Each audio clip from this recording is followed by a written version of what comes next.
प्यारे साथियों, आज से हम प्रारंभ करने जा रहे हैं उत्तराखंड का ऐतिहासिक काल। उत्तराखंड की यदि हम बात करें तो प्रारंभ में यहाँ पुरा प्रजातियाँ जैसे कि कोल, किरात और खस लोग यहाँ पर रहे थे।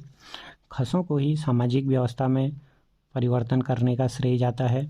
खसों ने कुछ सामाजिक व्यवस्थाएं चलाई थी, जिनमें थी घर जवाई प्रथा। घर जवाई क्या होता है वो आप सभी को पता ही है। एक प्रथा चलाई थी इन्होंने जेठा प्रथा। जेठा प्रथा में क्या होता है कि यदि कोई पिता है तो उसके ज्येष्ठ पुत्र का संपत्ति में सबसे अधिक अधिकार होगा। एक प्रथा चलाई इन्होंने झटेला प्रथा।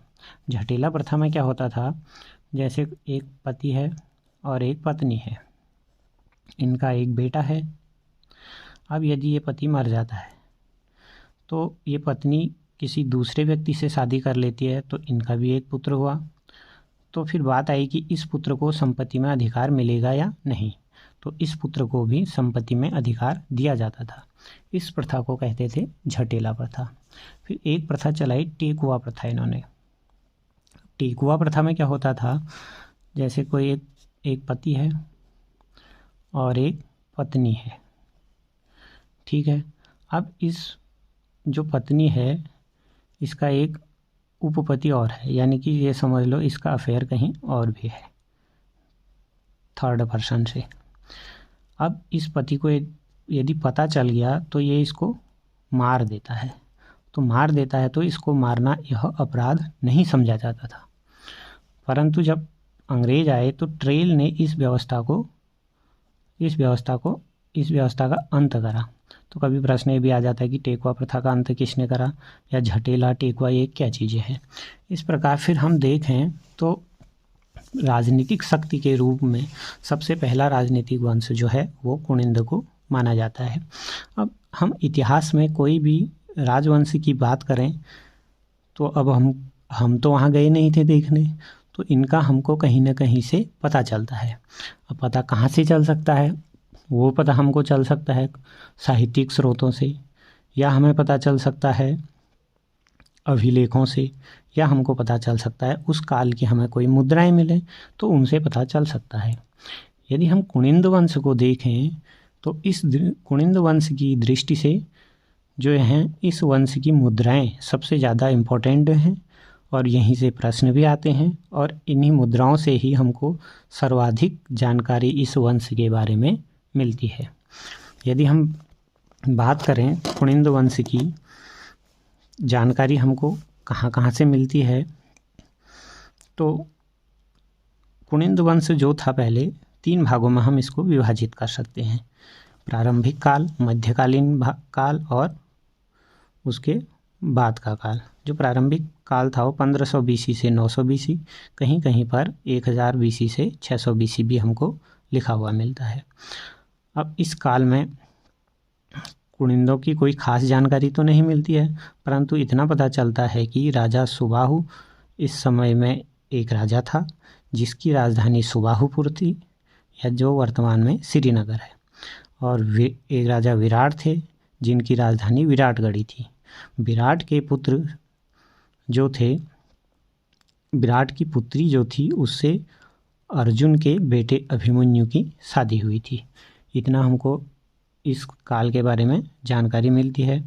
और सेकंड जो है हमारा, उस समय की कोई मुद्राएं हमको प्राप्त तो नहीं होती हैं, परंतु इतना पता चलता है अब कि राजधानी जो थी इनकी कालकोट या कालसी थी।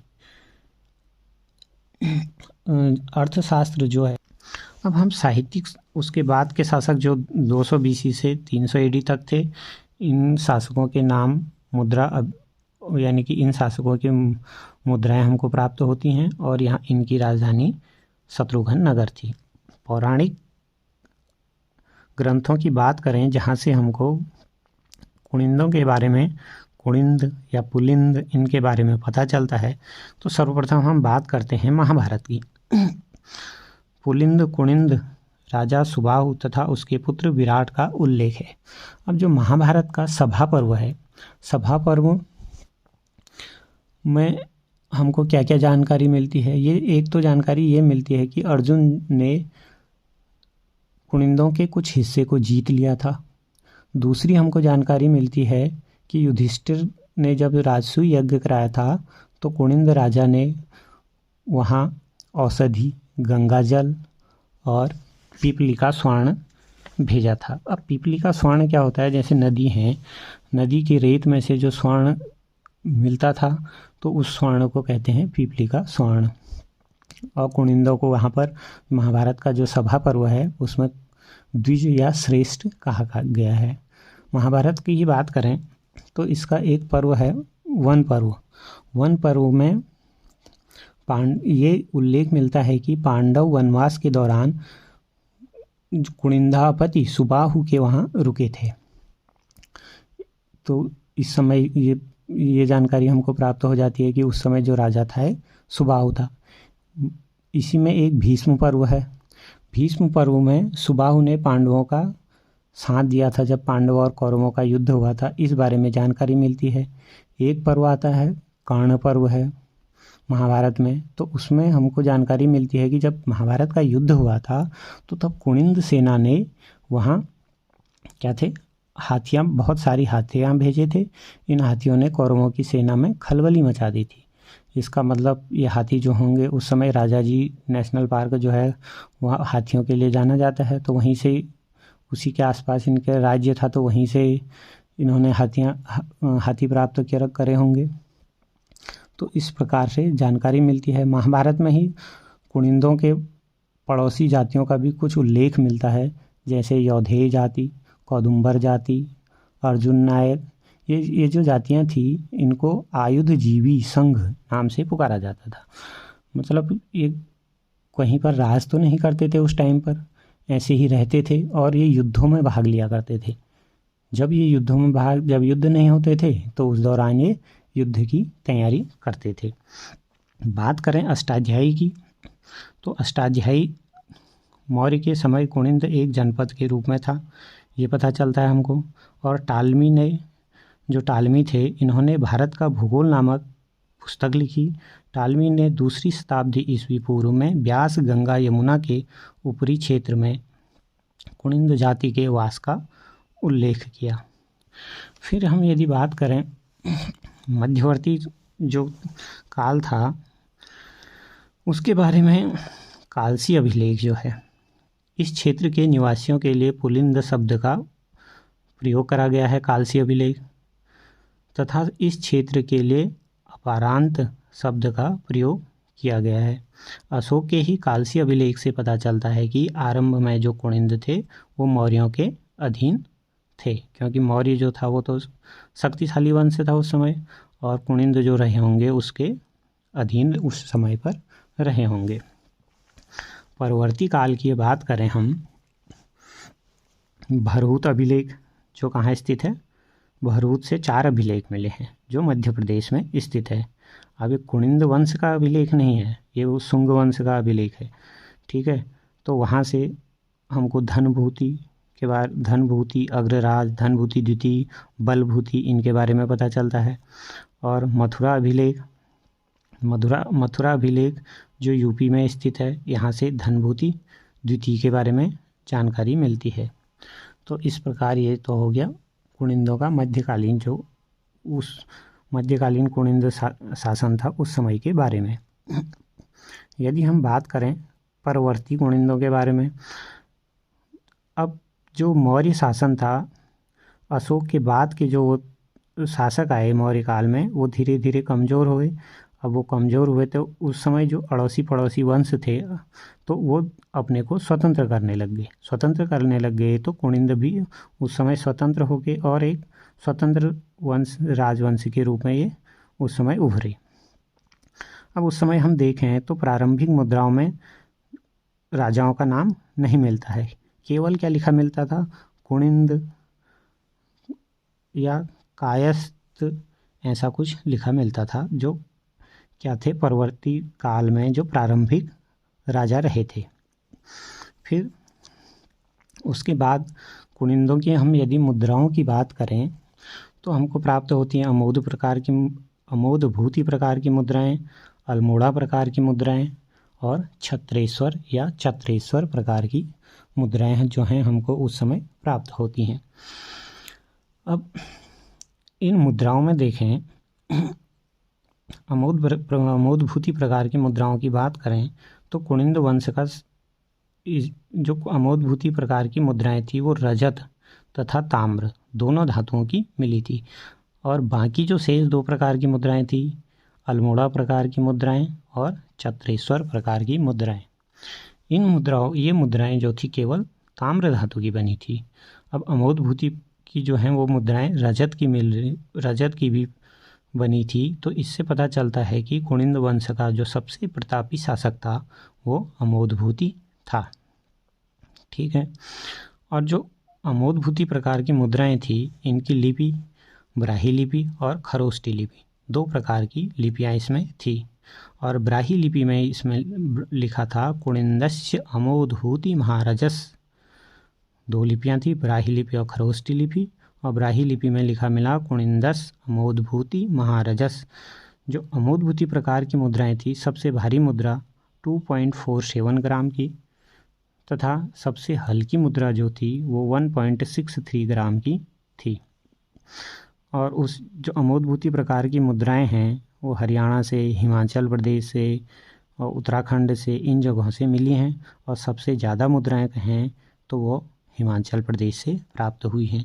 अमोदभूति प्रकार की मुद्राओं से पता चलता है कि ये राजतंत्रात्मक प्रणाली का पता उन सिक्कों से चलता है। अमोदभूति प्रकार की जो मुद्राएं थी उनमें कुछ चिन्ह भी बने हुए थे। चिन्ह क्या बने थे? मृग, स्वास्तिक, चक्र, पर्वत, वृक्ष, नारी, ये चित्र उनमें बने हुए थे। अब हम मुद्राओं की बात करें। जैसे माना हमको 2-3 मुद्राएं दे दी, एक भारत की दे दी, उसमें से भारत सरकार मिटा दिया। फिर श्रीलंका की दे दी, पाकिस्तान की दे दी, वहाँ से उस देश का नाम मिटा दिया। हमसे कहा जाए कि तुम अब ये इस मुद्रा को पहचानो, तो तब हम उनको मिलाएंगे किस देश के उससे इसका आकार या ये मैच खा रहा है, इसका रंग रूप कि कौन सी देश की मुद्रा से खा रहा है। तो इस हिसाब से हम पता लगा सकते हैं कि कौन सी मुद्रा किस देश की है। तो इसी प्रकार से हम यदि अमोदभूति प्रकार की मुद्राओं को देखें तो ये मुद्राएं जो थी हिंद यवनों की मुद्राओं से मैच खाती थी, यानी कि हिंद यवन मुद्राओं का प्रभाव इनमें देखा जाता है। अब उसके बाद जो मुद्राएं मिली थी, अल्मोड़ा प्रकार की मुद्राएं। अल्मोड़ा प्रकार की मुद्राएं शिवदत्त, शिवपालित, हरिदत्त और भवत ये इन राजाओं के नाम उनमें मिलते हैं। ये मुद्राएं जो हैं वर्तमान में ब्रिटिश संग्रहालय में रखी गई हैं। इन मुद्राओं में जो देखें टोटल मुद्राएं मिली थी कितनी? 58 मुद्राएं मिली थी। और अल्मोड़ा के कत्यूर घाटी से 54 मुद्राएं प्राप्त हुई। एक मुद्रा आशंक की, शिवपालित की और जो कत्यूर घाटी से प्राप्त हुई, और 52 मुद्राएं गौमित्र की थी। इन मुद्राओं को हम देखें तो इनमें मिलता है इनमें मिलता है यूनानी प्रभाव, इन मुद्राओं में मिलता है अल्मोड़ा प्रकार की मुद्राओं में। और अल्मोड़ा प्रकार की मुद्राओं में 8 कुनिंद शासकों के नाम मिले हैं। शिवरक्षित नाम की एक मुद्रा डॉक्टर महेश्वर जोशी को ब्रिटिश संग्रहालय से प्राप्त हुई है। अब जो हमारी अमोदभूति प्रकार की मुद्राएं थी उनमें दिखाई देता है हिंद यवन प्रभाव, और जो अल्मोड़ा प्रकार की मुद्राएं थी उनमें दिखाई देता है यूनानी प्रभाव। और जो हमारी चत्रेश्वर या छत्रेश्वर प्रकार की मुद्राएं हैं उनमें दिखाई देता है कुषाणकालीन प्रभाव। तो इनसे हम यह पता लगा सकते हैं कि कौन सी मुद्रा सबसे प्राचीन होगी और कौन उसके बाद की होगी। तो अब इसके लिए हमको पता होना चाहिए हिंद यवन, यूनानी और कुषाणकालीन, इनमें से कौन पहले आए और कौन बाद में आए थे। तो इस प्रकार से देखा जाए तो अल्मोड़ा प्रकार की मुद्राएं जो हैं वो सबसे पुरानी मुद्राएं हैं। तो अभी तक जो हमने पढ़ लिया है, मुद्राएं पढ़ ली हैं और कुनिंद के बारे में पढ़ लिया है।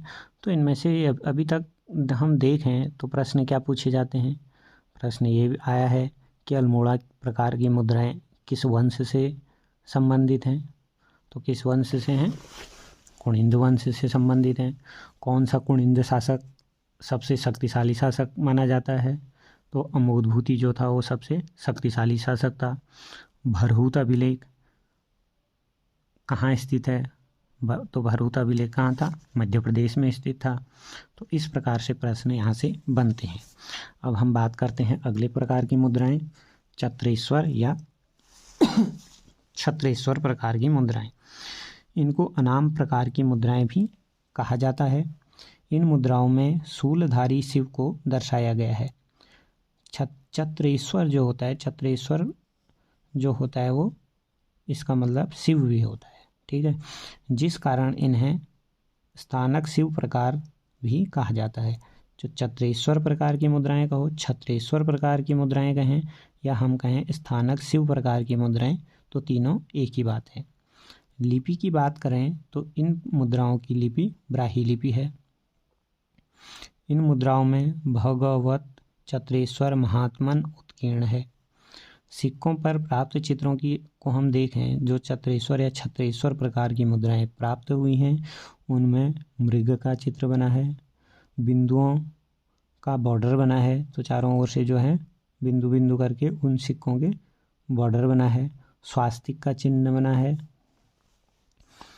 स्वास्तिक का चिन्ह बना है, पर्वत बने हैं और वृक्ष उनमें बने हुए मिलते हैं। और धातु जो प्रयोग की गई है ताम्र धातु यानी कि तांबा धातु प्रयोग करी गई है, ठीक है। और यहाँ से इनसे गणतांत्रिक प्रणाली का पता चलता है। ये मुद्राएं कुषाण ताम्र गुफाओं के आदर्श पर निर्मित हैं। इन तीनों प्रकार की मुद्राओं में अमोदभूति प्रकार के सिक्कों में ही चांदी का प्रयोग मिलता है, यानी कि अल्मोड़ा प्रकार की मुद्राएं होगी और चत्रेश्वर प्रकार की मुद्राएं होगी। ये जो दो मुद्राएं हैं ये तांबे धातु की बनी हैं और अमोदभूति प्रकार की मुद्राएं तांबा तथा तांबे की मुद्राएं भी मिली हैं और चांदी की मुद्राएं भी मिली हैं। इसी से हमको पता चलता है कि अमोदभूति जो था उस समय शक्तिशाली शासक था। कुनिंद राज्य की बात करें, कहाँ से कहाँ तक फैला होने की पता चलता है। पश्चिम में सतलुज नदी तक, पूर्व में काली नदी तक, उत्तर में मुजवंत पर्वत यानी कि हिमालय तक और दक्षिण में सहारनपुर तक कुनिंद राज्य फैला होने की हमको जानकारी मिलती है। इनका धर्म चत्रेश्वर प्रकार की मुद्राएं चलाई हैं तो शैव धर्म होने का पता चलता है। और अल्मोड़ा प्रकार की मुद्राएं, अमोदभूति प्रकार की मुद्राओं उनसे पता चलता है कि बौद्ध धर्म भी इनका रहा था। कुनिंद राजाओं के नाम जिनकी जानकारी सिक्कों से प्राप्त होती है, तो कौन कौन से राजा हैं उनको हम देखें तो विषदेव, अग्रराज, धनभूति, बलभूति, धनभूति द्वितीय, अमोदभूति, चत्रेश्वर, रावण, इन राजाओं के नाम हमको कुनिंदों के सिक्के में प्राप्त होते हैं। तो कुनिंद राजवंश जो है इसके बारे में, इनके सिक्कों के बारे में सबसे ज़्यादा इम्पोर्टेंट है। और एक प्रश्न कालसी अभिलेख से भी आता है कि कालसी अभिलेख में कुनिंदों को क्या कहा गया है, तो उनको पुलिंद कहा गया है और उस क्षेत्र में निवास करने वाले जनता के लिए किस शब्द का प्रयोग करा गया है, ये भी एक क्वेश्चन बनता है। आज की वीडियो में ही बस इतना ही। यदि आपको मेरी वीडियो पसंद आए तो इसको ज़्यादा से ज़्यादा शेयर करें, लाइक करें और सब्सक्राइब करें ताकि उत्साह बढ़े और आगे को फिर इसी प्रकार की वीडियो बनाई जाए। धन्यवाद।